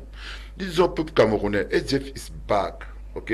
Peu importe qui sont désignés, ils sont nos militants, ils sont nos camarades, et que les autres vont revenir dans le SDF. Nous disons à la jeunesse camerounaise, à les jeunes camerounais, tu as le bac, tu as la licence, le master, tu n'as pas eu le bac, tu as le probatoire, tu as le BPC, tu as une formation professionnelle, tu as suivi une formation, tu es un maçon, tu es un technicien, tu as suivi une formation, tu es un chauffeur de taxi, peu importe. Nous disons, tu as droit à un bien-être. Tu dois travailler. Tu dois vivre de ce que tu as appris, de ta formation. Tu mérites que l'État te prenne en charge. Tu mérites que tes enfants vont à l'école. Tu mérites de vivre dans une maison, que tu as l'eau, l'électricité. Tu mérites d'avoir des soins de santé de qualité. Tu mérites, parce que tu es Camerounais, d'avoir une assurance vie quand tu auras un certain âge. Tu mérites de marcher sur des routes en bon état. Tu mérites des services sociaux de qualité. Tu mérites de te reposer par moment. Tu as droit aux vacances.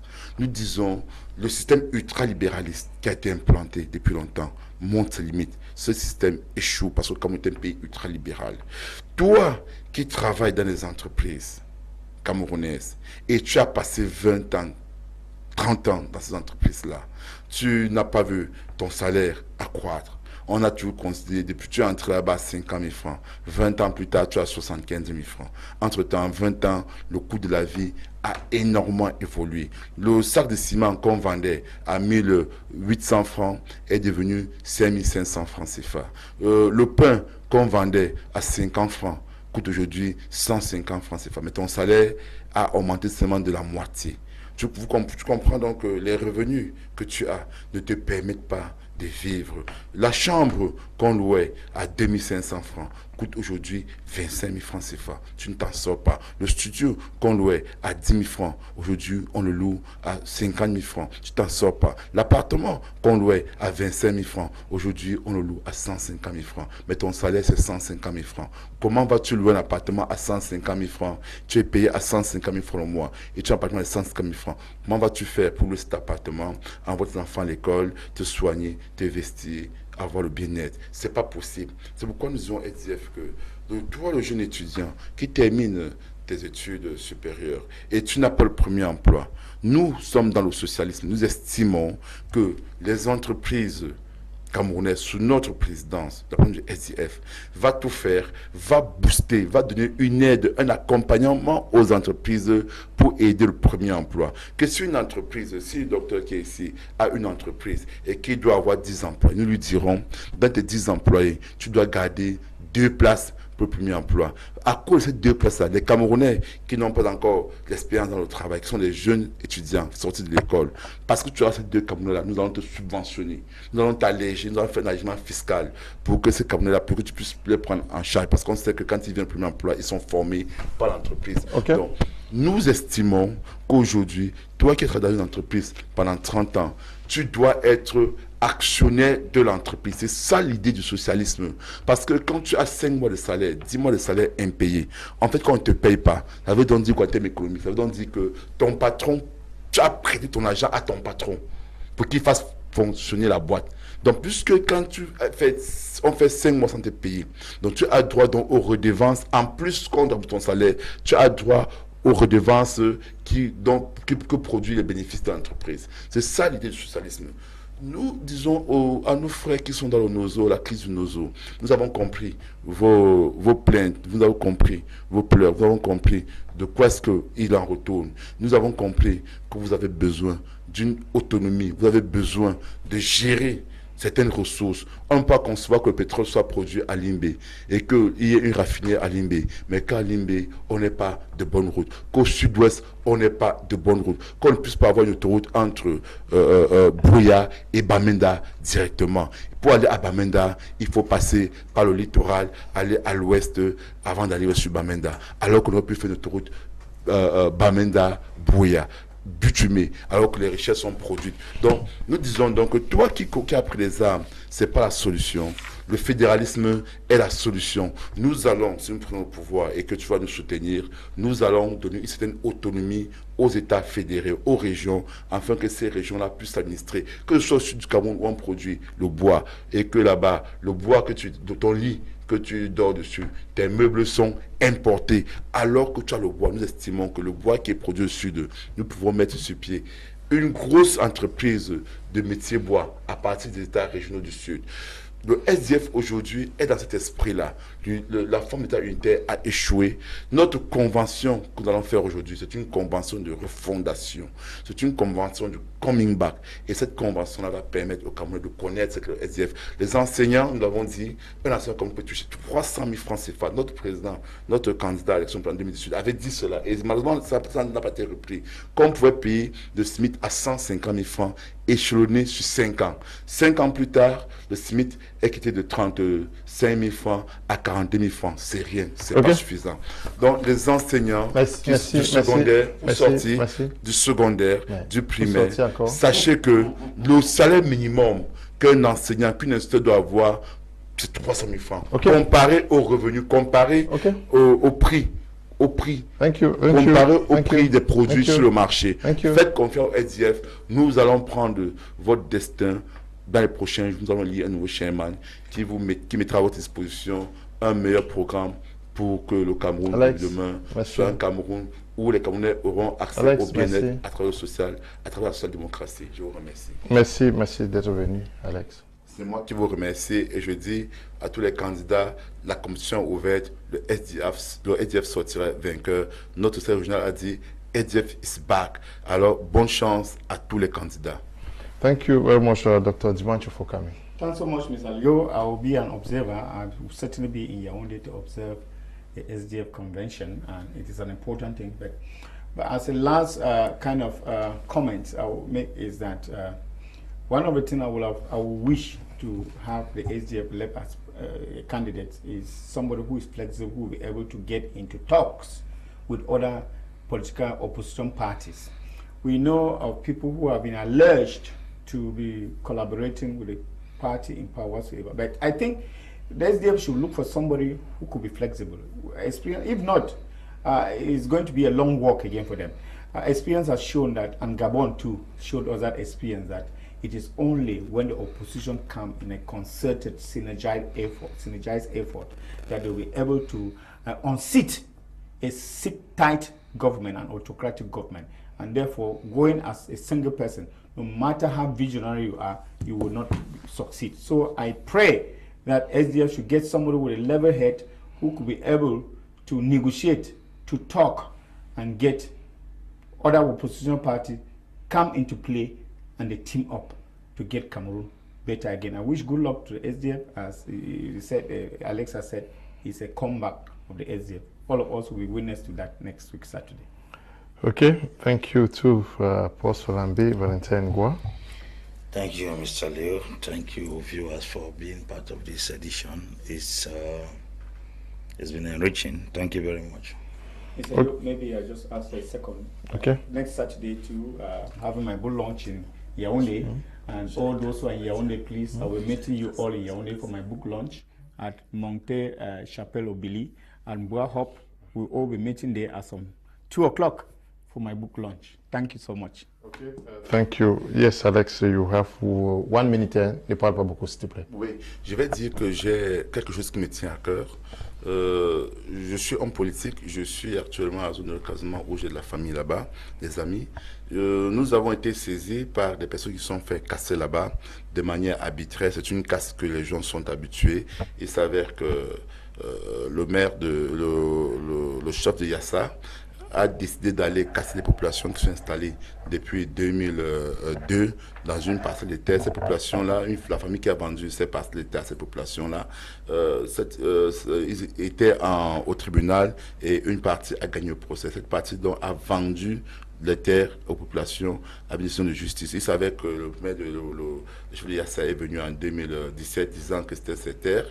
Il n'a pas introduit, il n'a pas traduit les vendeurs en justice.